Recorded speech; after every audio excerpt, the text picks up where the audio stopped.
고구려의 첫 번째 수도인 홀본산성에 도착했습니다.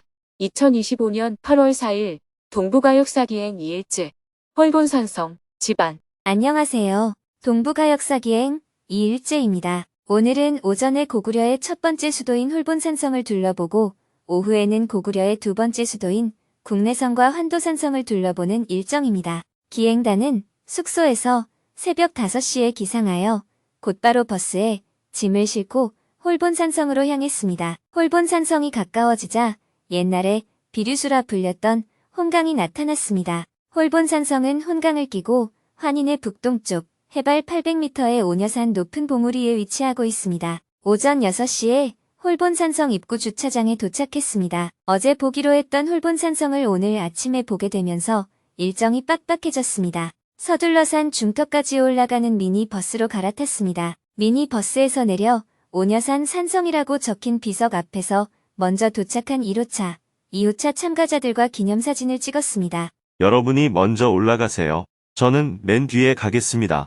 산중턱에서 정상까지 1000개의 계단이 쭉 놓여 있었습니다. 스님은 심장과 무릎이 좋지 않아 대중을 먼저 올려보내고 맨 뒤에 서서 등산 스틱을 짚고 천천히 걸어 올라갔습니다. 끝이 보이지 않던 계단도 끝이 보이기 시작했습니다. 살짝 비가 내린 뒤라 더위가 한풀 꺾여 날이 선선했습니다. 스님보다 일찍 산성 서문에 도착한 대중은 이승용님의 설명을 듣고 있었습니다. 홀본산성은 그야말로 절벽 위에 산성이 있는 모습이었습니다. 고구려성의 특징인 개입발식 축성법도 확인할 수 있었습니다. 한참 설명이 이어지는 가운데 드디어 스님이 서문에 도착하자 대중은 박수를 치며 기뻐했습니다. 서문 이후부터는 다시 스님이 설명을 이어갔습니다. 우리는 고구려의 첫 번째 수도인 홀본산성에 도착했습니다.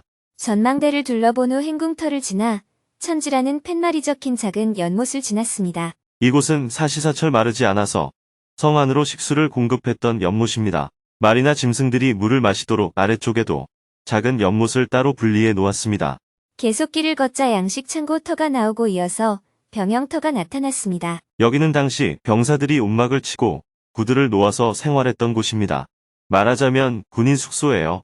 이 구조는 불이 들어가는 골이 3개니까 새 구들 집입니다. 저쪽에서 불을 떼고 여기에 굴뚝이 있는 거예요. 이러한 주거지가 쭉 발견된 겁니다. 온돌이 있었던 흔적을 계속해서 볼 수 있었습니다. 온돌은 우리 민족에게서만 보이는 고유한 문화인데 이곳이 고구려의 성이 틀림없구나 싶었습니다. 저기는 구들의 뚜껑을 덮어놨고 여기는 뚜껑을 벗겨 놓았네요.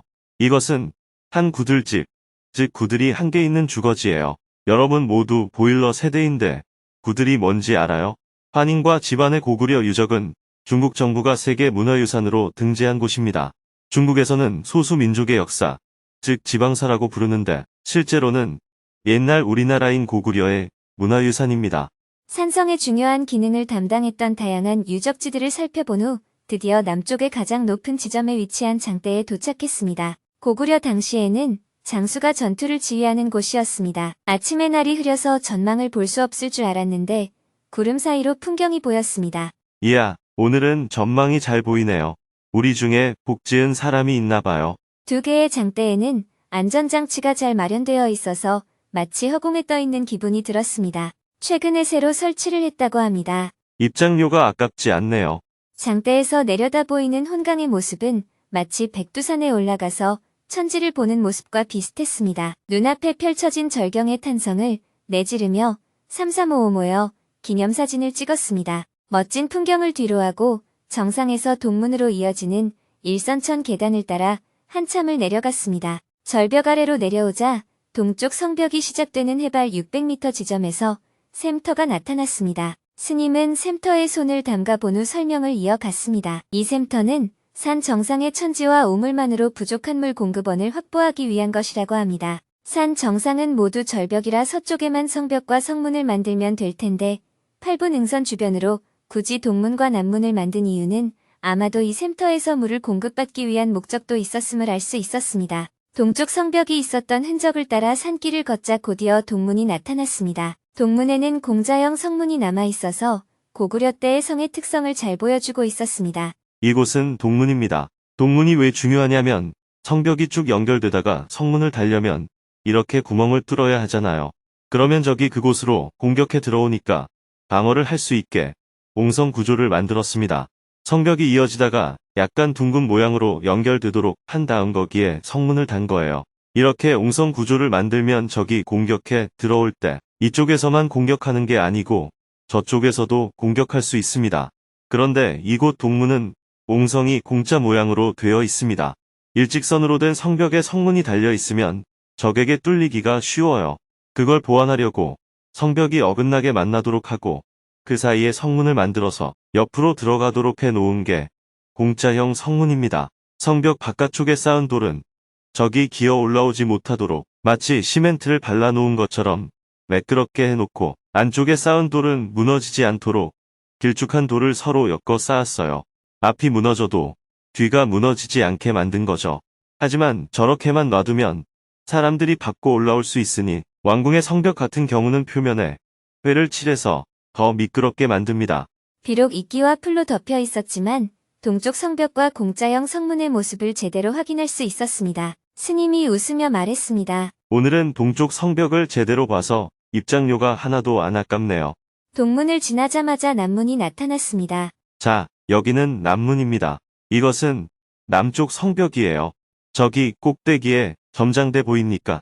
여기서부터 절벽 밑으로 연결해서 성벽을 쫙 쌓아 놓은 거예요. 그래야 이곳으로 못 들어오니까요.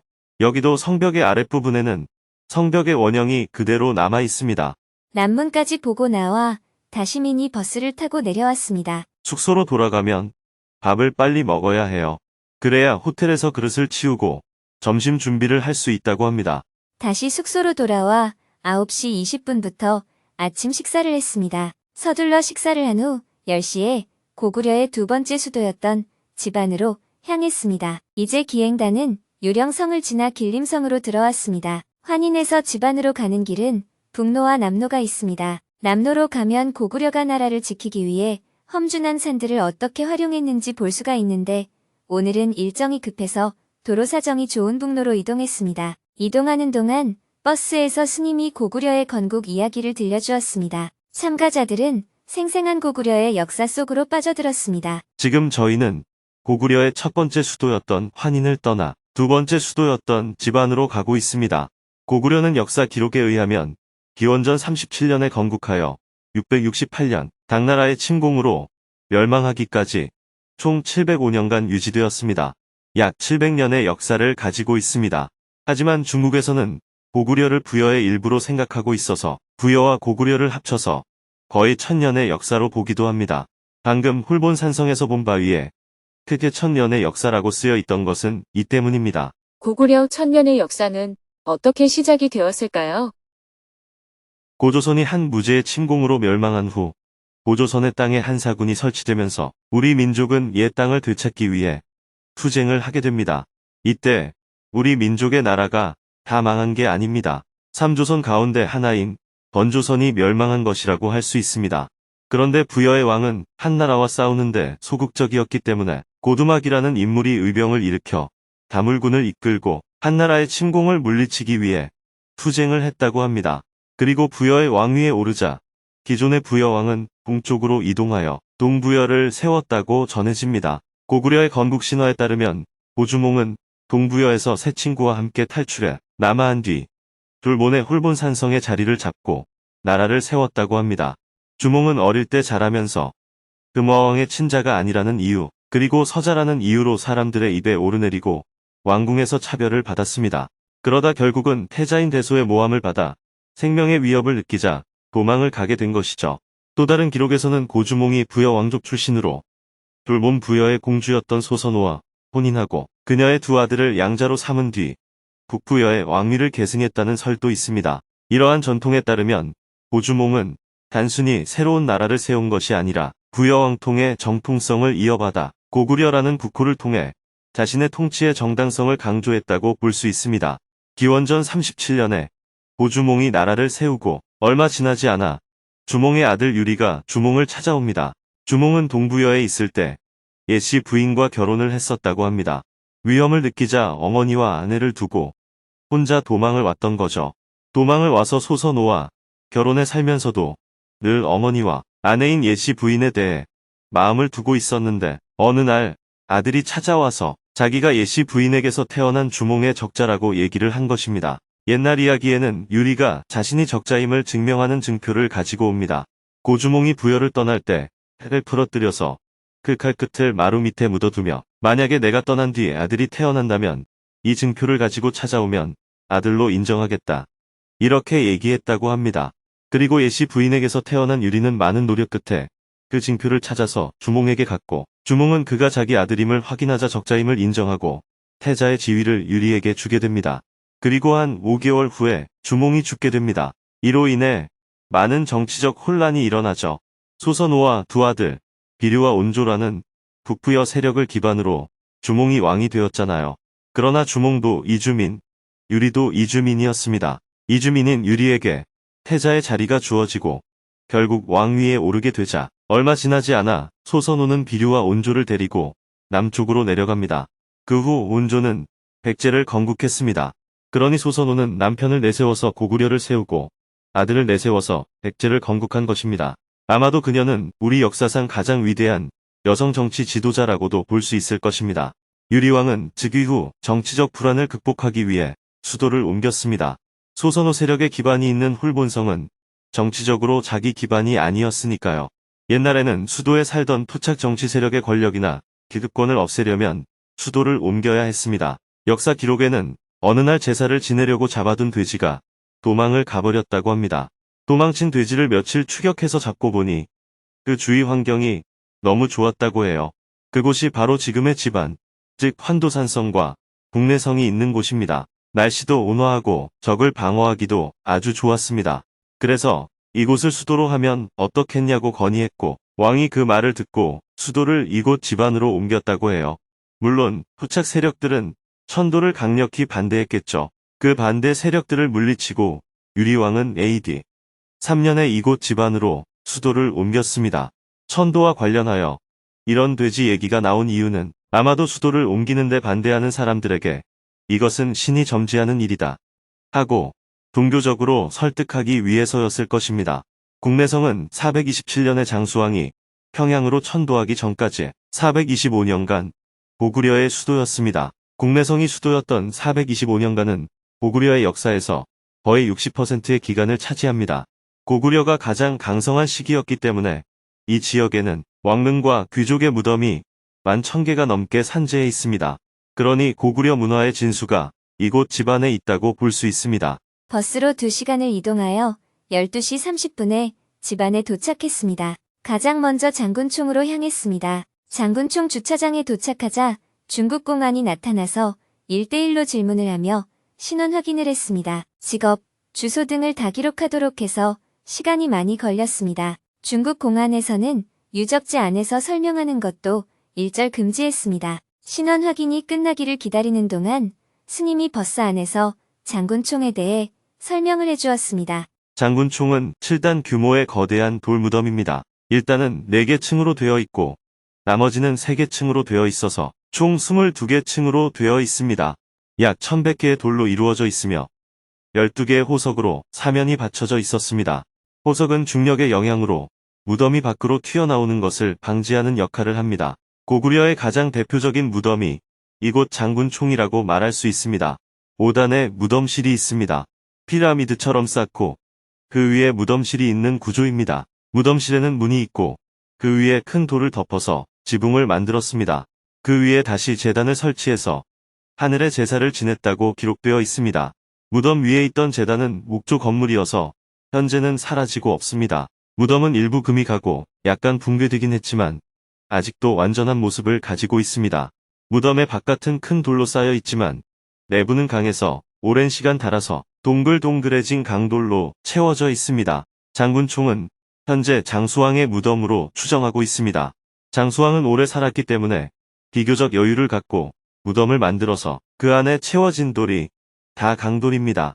강돌은 부서지지 않고 단단하기 때문에 아직까지도 무덤이 붕괴되지 않고 현재까지 가장 원형에 가까운 완전한 모습을 보여주고 있습니다. 큰 돌을 그냥 쌓은 게 아니라 깎아서 골을 판 후 돌을 딱 맞추어 넣었습니다. 즉 아랫돌과 윗돌 사이에 윗돌이 그냥 얹혀 있는 게 아니고 골을 파고 딱 끼워 넣은 것입니다. 무덤실 안에는 두 개의 대 돌이 있어서 왕과 왕후 두 분을 모셨습니다. 어떤 무덤은 대 돌이 세 개가 있는 곳도 있어요. 고구려에서는 두 번째 왕후는 첩이 아니고 정식 왕후입니다. 그렇기 때문에 왕과 제1왕후, 제2왕후를 무덤실 안에 함께 모신 것이라고 할 수 있습니다.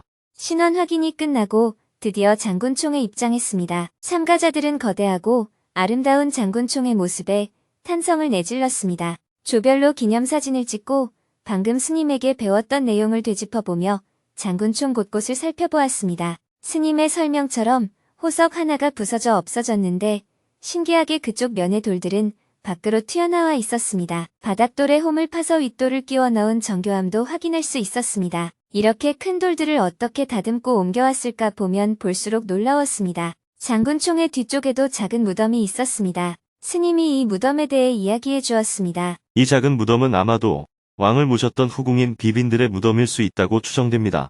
다음은 광개토, 대왕능비와 광개토 대왕능을 보았습니다. 무엇보다 책에서는 실감할 수 없었던 웅장한 크기에 모두 놀라워했습니다. 광개토 대왕의 전체 이름은 국강산 광개토 경평한 호태왕입니다. 이 비석은 우리나라 비석 가운데 제일 큰 비석입니다. 이 비석의 앞부분 6줄까지 주몽왕이 고구려를 세운 이래로 광개토 대왕에 이르기까지 자신들의 역사적 정통성이 기록되어 있고 그 아래에 광개토 대왕의 치적들이 기록되어 있습니다. 광개토 대왕능비 앞에서 기념사진을 찍고 능을 향해 천천히 걸어갔습니다. 광개토 대왕릉은 장군총의 거의 2배입니다. 장군총의 가로 세로 길이가 약 33m라면 광개토 대왕릉은 약 65m 정도 됩니다. 길이로는 거의 2배 크고 면적은 4배, 부피는 8배까지 크다고 말할 수 있습니다. 무덤의 크기는 어마어마하게 크지만 왕이 젊어서 죽었기 때문에 무덤 공사를 오래 준비하지 못했습니다. 그래서 처음에는 강돌로 채우다가 나중에는 산돌을 채운 것을 볼 수 있습니다. 산돌은 강돌처럼 동글동글하지 않고 모가 나 있기 때문에 세월이 흐르며 돌이 부서져서 무덤이 붕괴된 것으로 보입니다. 무덤 옆에는 돌이 그 옆으로 삐져나오는 것을 막기 위해 약 30톤 정도 되는 호석을 세웠습니다. 광개토 대왕릉은 무덤이 워낙 크니까 한 면에 5개의 호석을 세워놨는데도 붕괴가 되었어요. 안에 있는 자갈돌이 다 밖으로 드러나서 멀리서 보면 밖에 쌓아놓은 판돌은 잘 안 보이고 큰 돌무지, 즉 자갈을 쌓아놓은 것 같은 인상을 줍니다. 그러나 자세히 보면 원래 장군총과 똑같은 형태의 무덤인데 붕괴가 되어서 그렇다고 이해하시면 됩니다. 광개토 대왕릉은 그 형태를 유지하지 못하고 무너져서 본래의 모습을 알아보기 어려웠지만 그 크기와 엄청난 규모에 압도되었습니다. 평양에서 만주 벌판까지 드넓은 영토를 호령했던 선조들의 기상이 느껴져 가슴 뭉클한 감동이 느껴졌습니다. 장군총과 광개토 대왕릉을 본 후 오후 2시 30분에 식당에 도착하여 점심 식사를 했습니다. 점심을 30분 만에 빠르게 먹은 후 오후 3시가 넘어 환도산성으로 향했습니다. 버스를 타고 가며 창밖으로 멀리서 환도산성의 전체 모습을 전망할 수 있었습니다. 스님은 버스 안에서 환도산성에 대해 설명을 해주었습니다. 우리들이 도착한 이곳이 환도산성입니다. 옆에는 통구와 강이 흐르고 산성이 기슭으로 쭉 이어져 전체 길이는 7km 정도입니다. 환도산성의 입구인 이곳 남문에는 웅성이 있는데 입구가 동그랗게 반원형으로 되어 있습니다. 적의 공격을 막기 위한 웅성입니다. 아침에 홀본 산성에서 본 웅성은 아주 작은 웅성이었다면 이곳은 정말로 커다랗게 산골짜기를 뺑 돌아가면서 반원으로 만들어 놓은 웅성입니다. 유리왕은 기원 후 3년에 고구려의 수도를 지금의 지반으로 옮겼습니다. 평지성은 압록강변과 통구와 사이에 있는 국내성이고 다른 한쪽에서 적을 방어하는 성이 환도산성입니다. 환도산성은 우리가 앞에서 본 홀본 산성만큼 험준하지는 않지만 아픈 통구화가 흐르는 절벽이고 성 안에는 2개의 산골짜기를 끼고 있기 때문에 수량이 풍부하고 성 안에 일정한 농포가 있어서 위급할 때는 얼마든지 적과 장기간 대치할 수 있는 좋은 지리적 조건을 가지고 있습니다. 그래서 여기에 산성을 쌓고 압록강변에는 평지성인 국내성을 쌓은 것입니다. 환도산 성에 도착하자 산기슭을 따라 웅장한 성벽이 한눈에 들어왔습니다. 참가자들은 감탄하며 성벽을 바라보았습니다. 산성을 둘러보기 전에 다 함께 성벽이 잘 보이는 남문의 옹성 앞에서 기념사진을 촬영했습니다. 스님의 안내에 따라 환도산성을 둘러보기 시작했습니다. 성 안으로 들어서자 가장 먼저 연못이 나타났습니다. 스님은 이 연못에 얽힌 이야기를 들려주었습니다. 요동 태수가 고구려를 침공했을 때 이 연못의 잉어를 잡아 적군에서 보내줌으로써 우리는 아직 식량이 넉넉하다는 인상을 심어주어 스스로 물러나도록 하여 무사히 환도산성을 지켜냈다고 합니다. 연못에서 조금 더 올라가니 2.5km 떨어져 있는 국내성이 훤히 보이고 적들의 침입을 쉽게 알아차릴 수 있는 전망대가 나타났습니다. 전망대 앞에는 솔숲 속의 병영 유지로 추정되는 곳이 있었습니다. 발굴 중에 1000년 전에 인분이 섞인 흙무더기가 발견되어 화장실로 쓰였을 것으로 추정된다는 학자들의 발표가 있었다고 합니다. 산성의 깊숙한 곳에는 왕이 머물렀다고 하는 궁전터가 있었습니다. 선조들의 숨결을 차분하게 느껴보았습니다. 환도산성은 내부가 매우 넓기 때문에 여러 개의 무덤과 왕궁터가 있습니다. 환도산성은 왕이 일시적으로 피난 가는 행궁이었지만 국내성이 함락되어 불타고 난 뒤에는 국내성을 포기하고 한동안 환도산성을 정식 수도로 삼았습니다. 행궁이 아니라 정식 왕궁으로 사용했기 때문에 아주 넓은 왕궁터가 있는 것입니다. 환도산성을 나오면서 다시 한번 성벽을 바라보았습니다. 이제는 개입발식 축성법이 눈에 쏙쏙 들어옵니다. 자세히 살펴보면 볼수록 정말 천연의 요새라는 생각이 들었습니다. 환도산성을 나오자 산성화 무덤대가 나타났습니다. 탁 트인 들판에 큼직큼직한 무덤들이 정말 많았습니다. 스님이 무덤대를 바라보며 설명을 이어갔습니다. 환도산성 아래에는 산성화 무덤대라고 해서 수많은 무덤이 강변에 펼쳐져 있습니다. 경주에 가면 볼 수 있는 봉황대처럼 여기에도 무덤대가 있습니다. 이 무덤들에는 2층짜리도 있고 3층, 4층, 5층짜리도 있습니다. 현재는 많이 파괴되었지만 처음에는 돌을 쌓고 시신을 넣은 후 그 위에 판돌을 덮는 단층형이었습니다. 그러다가 2층, 3층, 4층에서 많게는 7층까지 쌓는 무덤 방식이 되었습니다. 여기서는 천천히 무덤을 따라 한 바퀴 돌아보겠습니다. 지금부터는 이승용 선생이 인솔하실 거예요. 저는 좀 쉬겠습니다.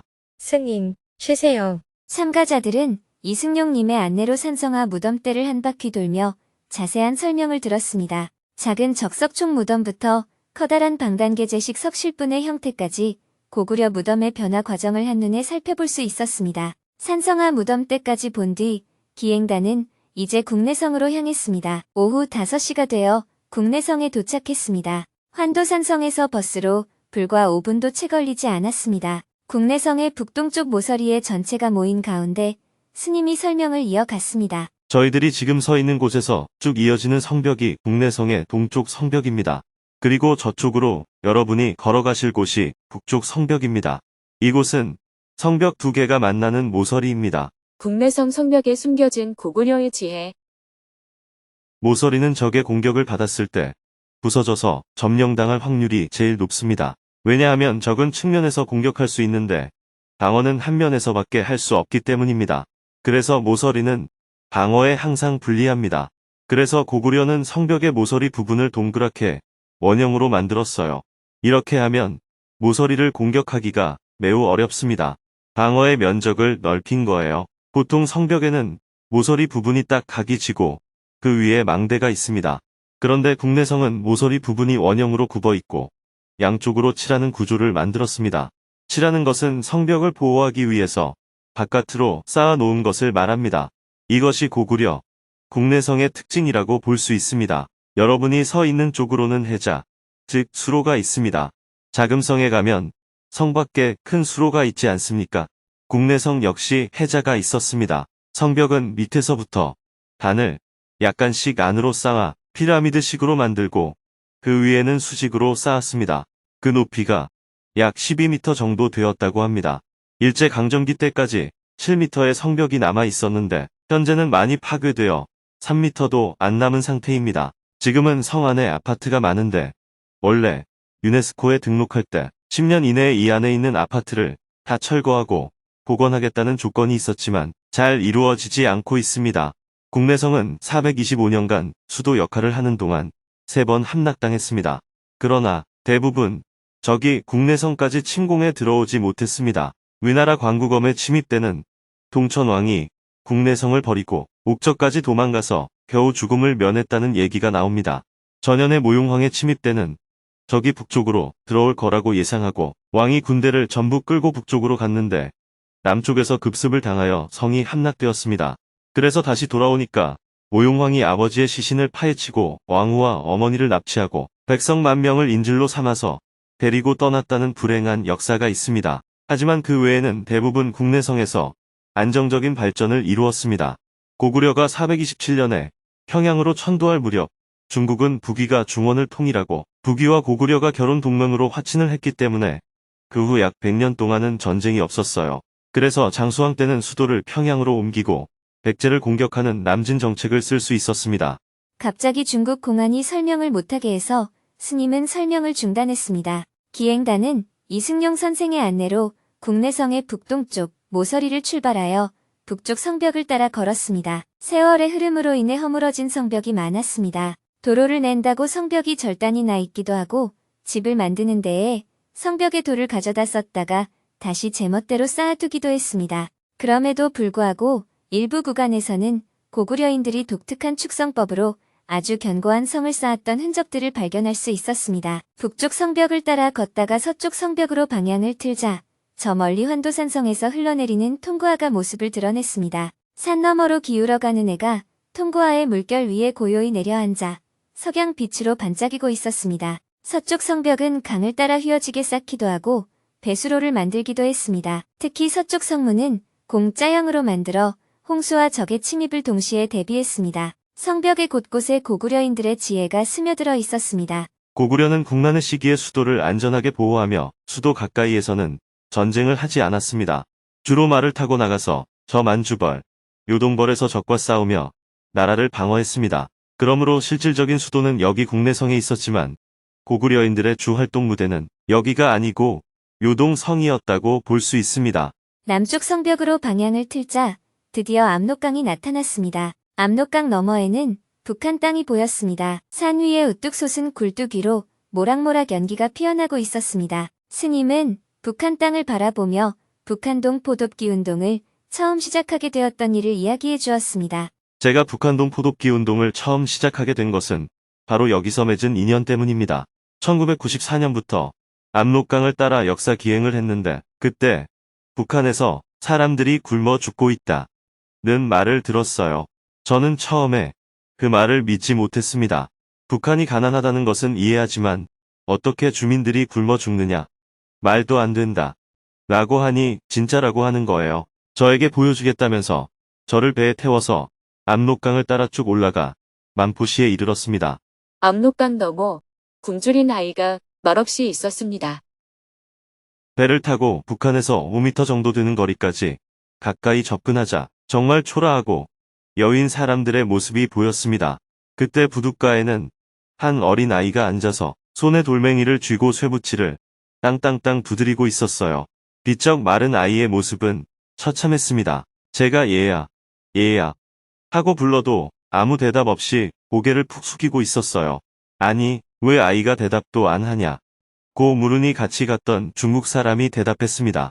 조선 아이들은 구걸할 자유도 없습니다. 그의 말은 북한에서는 외부인에게 뭘 달라고 하면 조국을 망신시키는 거라고 교육을 시켜서 아이들이 굶어 죽어도 구걸을 안 한다는 것이었습니다. 제가 배를 세우세요. 먹을 것을 좀 줍시다. 했더니 안 된다고 했습니다.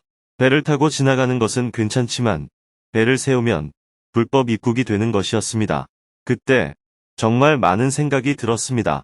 내 주머니에는 돈도 있고 이쪽 중국 땅에는 먹을 것도 풍부한데 내 눈앞에 굶고 있는 아이에게 먹을 것을 줄 수 없었습니다. 새도 저쪽에 먹을 게 없으면 이쪽으로 날아와서 먹을 수 있고 짐승도 건너와서 먹고 살 수 있는데 사람은 그럴 수 없다는 게 안타까웠습니다.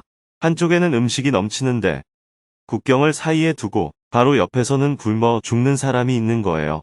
사람이 잘 살기 위해 민족도 만들고 나라와 국경도 만든 것인데 현실은 짐승보다도 못한 상황이 아닌가 하는 생각이 들었습니다. 그 무렵 저는 인도에서 한창 수자타 아카데미를 만들어서 가난한 아이들을 돕고 있었습니다.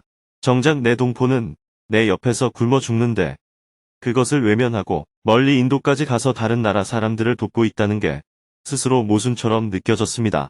인도보다 더 가까운 곳, 내 동포가 죽어가고 있었습니다. 그 일을 계기로 북한동 포독기 운동을 시작했습니다. 처음에는 북한의 식량 부족으로 일부 주민이 굶어 죽는 정도로만 알았어요. 그런데 직접 조사해보니 아사자 수가 엄청났습니다. 그래서 정포회 전체가 북한동 포독기 운동에 나서게 되었고 국경을 넘어온 북한 난민들을 돕는 일도 시작했습니다. 제가 바로 이 앞에서 배를 탔습니다. 저기서 배를 타고 올라가면 북한의 만포시가 보입니다. 1960년대에 이미 북한 쪽에는 도로가 다 놓여 있었고 반대로 중국 쪽은 도로가 전혀 없었어요. 1960년대에 중국의 대기근이 일어나서 수많은 사람들이 굶어 죽게 되자 조선족 10만여 명이 북한으로 넘어갔습니다. 그때 북한은 그들에게 일자리와 집을 주고 정착을 도와주었습니다. 그래서 북한의 식량난 초기에는 그 옛날 일을 기억하는 어른들이 북한에서 중국으로 넘어오는 난민들을 잘 보살펴 주었습니다. 그런데 시간이 지나면서 국경을 넘어오는 사람들이 너무 많아지고 젊은 사람들은 예전 일을 잘 모르니 갈등이 생기기 시작했습니다. 중국 정부도 단속을 시작했습니다. 강제 송환이나 인신매매 같은 비극적인 상황이 벌어졌습니다. 그래서 북한 안에서 어려운 사람들을 돕기 위한 인도적 지원, 중국으로 넘어온 사람들을 돕기 위한 난민 지원, 그리고 북한과 중국에서 벌어지는 인권 침해 문제에 대응하는 활동을 동시에 하게 되었습니다. 특히 탈북 여성들이 인신매매나 성매매로 고통받는 현실을 어떻게 보호할 것인가가 큰 과제가 된 것입니다. 그래서 인도적 지원은 JTS가 하고 인권 보호는 좋은 것들이 하고 한반도 평화 문제는 평화재단이 하는 식으로 역할 분담을 하고 있습니다.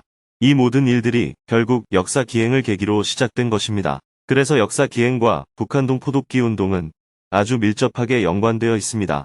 지금 상황을 보면 북한 쪽 도로는 아직도 포장이 안 되어 있고 엉망이에요.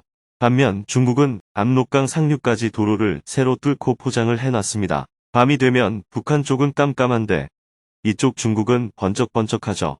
1960년대에는 북한이 번쩍이고 중국 쪽이 암흑이었는데 이제는 천지가 바뀌어 버린 거예요. 불과 40년 만에 벌어진 일입니다.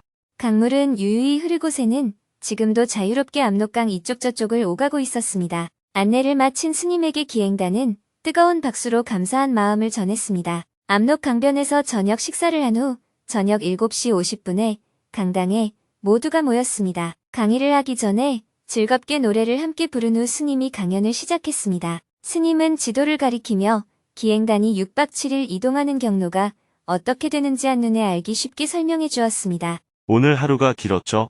오늘은 고구려를 듬뿍 만끽한 날입니다. 왜 우리는 중국의 변방인 요녕성, 길림성, 흑룡강성의 일부 지역을 기행하고 있을까요? 바로 백두산을 중심으로 한 이 지역이 한반도와 만주라고 하는 우리 민족의 과거 활동 주무대였기 때문입니다. 지금의 대한민국은 한반도로 치우쳐져 있어서 이곳이 우리와 중국 모두에게 변방이 되어 있지만 과거에는 이 지역이 우리 역사의 중심 무대였습니다. 어제와 오늘 우리는 주로 고구려의 역사를 보았습니다. 고구려의 가장 큰 특징이 피라미드식 돌무지 무덤입니다.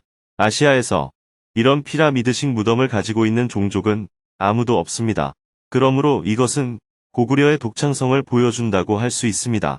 유화 문명이 발굴되고 있는 중국 조양 지역에서는 4500년에서 5000년 전에 이미 큰 규모의 옛 돌무지 무덤들이 수십 개씩 만들어져 있었다는 사실이 밝혀졌습니다. 이런 무덤들도 거의 피라미드식 모양을 하고 있습니다.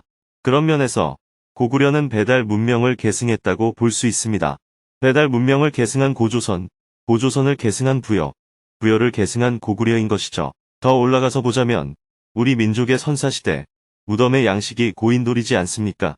이것은 모두 고인돌에서 발전해 왔다고도 볼 수 있습니다. 그러면서 저는 우리가 조금 더 연구하면 그동안 신화처럼 생각해왔던 배달 문명, 고조선 문명, 북부여, 고구려로 연결되는 민족사의 정통성을 정리해낼 수 있을 것이라고 생각합니다. 이 지역은 또한 백두산을 중심으로 하는 일제강점기 독립운동의 활동 지역이었습니다. 우리가 가는 골짜기마다 독립운동의 흔적이 있습니다. 교과서에서는 큰 전투와 승리만 주로 다루지만 실제로는 골짜기마다 애환이 있었고 많은 희생이 따랐습니다. 그래서 이번 기행을 통해 우리는 나라의 독립을 위한 희생자들의 보이지 않는 얼과 피도 함께 새겨보고자 합니다. 이어서 궁금한 점에 대해 질문을 받았습니다. 청년 2명이 번쩍 손을 들고 스님에게 질문을 했습니다.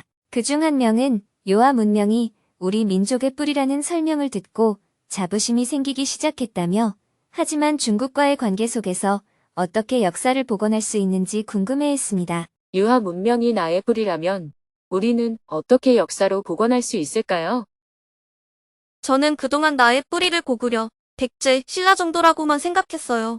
그런데 세계 문명 중에 한 축인 요하 문명이 나의 뿌리라고 생각하니까 자부심이 생기기 시작했습니다. 그러나 지금 중국에서는 벽화 같은 것조차도 안 보여주는 상황입니다. 이런 상황에서 우리가 아무리 노력해도 우리의 역사를 체계적으로 정리하는 작업을 어떻게 할 수 있을지 의문이 듭니다. 중국 정부는 어떤 생각을 하고 있는 걸까요? 사람과의 관계에서 상대가 정직하고 신사적으로 하면 좋습니다. 그러나 항상 그렇지는 못한 게 현실입니다.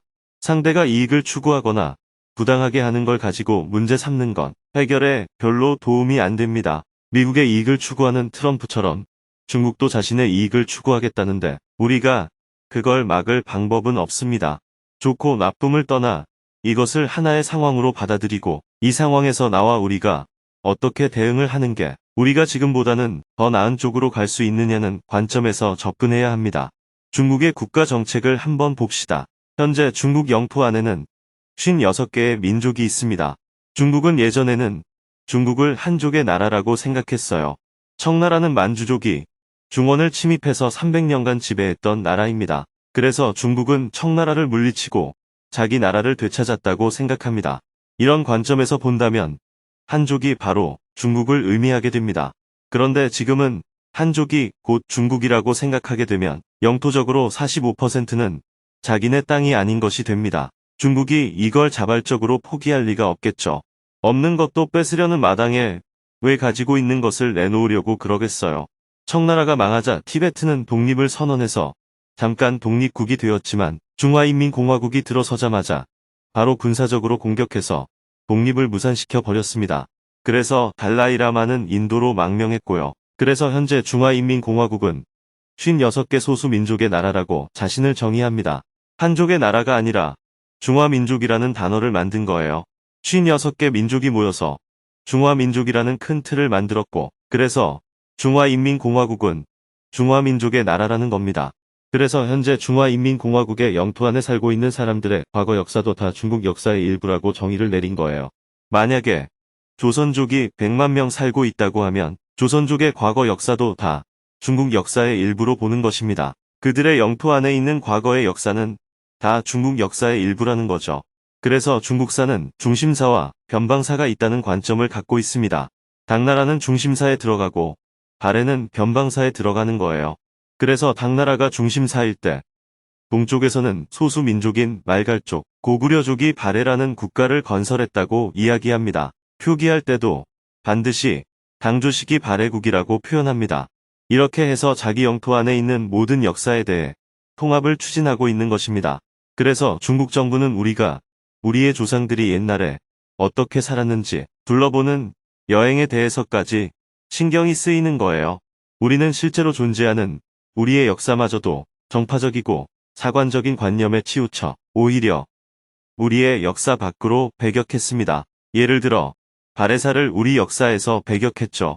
신라와 발해가 서로 갈등 관계에 있다 보니 신라 중심적 사관에서 발해는 우리나라가 아니잖아요. 신라를 계승한 고려에서도 발해는 우리 역사의 일부가 아니었고, 고려를 계승한 조선도 발해를 우리 역사로 받아들이지 않았습니다. 그러다가 조선 후기 실학이 들어와서야 신라와 발해를 남북국으로 보기 시작한 것입니다. 그렇게 되면 발해의 역사가 우리 역사의 절반이 되는 것입니다. 여기에 큰 차이가 있습니다. 중국은 다른 민족의 역사도 큰 틀에서 자기 역사의 일부라고 하는 사관을 갖고 있는데, 우리는 우리의 역사도 어떤 정치적 이유로 우리의 역사가 아니라는 관점을 가지니까 우리의 역사는 점점 작아지고 중국의 역사는 점점 커지는 거예요. 그래서 저는 이것을 문명사적으로 봐야 한다고 생각합니다. 남방 문명의 중국사와 북방 문명의 우리 역사로 구분하여 볼 수 있어야 우리 주위에 있던 같은 계열의 소수 민족들은 다 우리 민족의 일부가 되는 것입니다.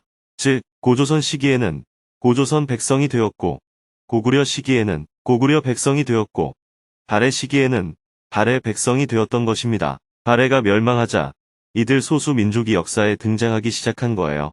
발해의 땅에 살던 백성의 한 부분이 독립을 해서 거란족은 묘나라를 세우고 여진족은 금나라를 세우고 몽골족은 원나라를 세워 강성해진 것입니다. 우리는 한반도 남쪽으로 내려와서 고려와 조선으로 이어왔는데 이것만 가지고 우리 역사라고 보는 것은 민족적 관점에 너무 치우친 것입니다. 그러면 역사의 규모가 작아질 수밖에 없습니다. 이렇게 우리 민족사에 대해 잘못된 신념을 가지면 너무 폐쇄적인 관점을 갖게 됩니다. 그래서 역사를 문명사 쪽으로 접근해야 합니다. 미래 사회는 문명의 충돌이다 라는 말도 하잖아요. 문명사적으로 접근하여 우리 민족사를 재정립하는 것이 필요합니다. 최근 들어 한류가 일어나 세계적인 각광을 받고 있는데 문명사적인 큰 틀에서 보면 우리는 앞선 문명의 창조성을 계속 이어왔습니다. 고려시대 금속활자와 조선시대 한글부터 거북선, 치구기까지요. 우리 역사가 한쪽으로 계속 축소된 측면도 있었지만 그 뿌리에서부터 독창성을 갖고 있는 측면도 있었습니다.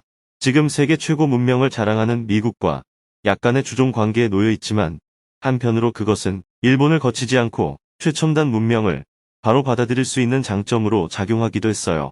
우리의 창조성이 외부의 선진 문명과 결합하자 새로운 창조성이 일어나고 있는 것이 지금의 한류라고 볼 수도 있습니다. 열등의식을 가지면 절대로 창조성이 나오지 않습니다. 그래서 여러분이 상고사를 공부함으로써 문명적 자존심을 가져야 합니다.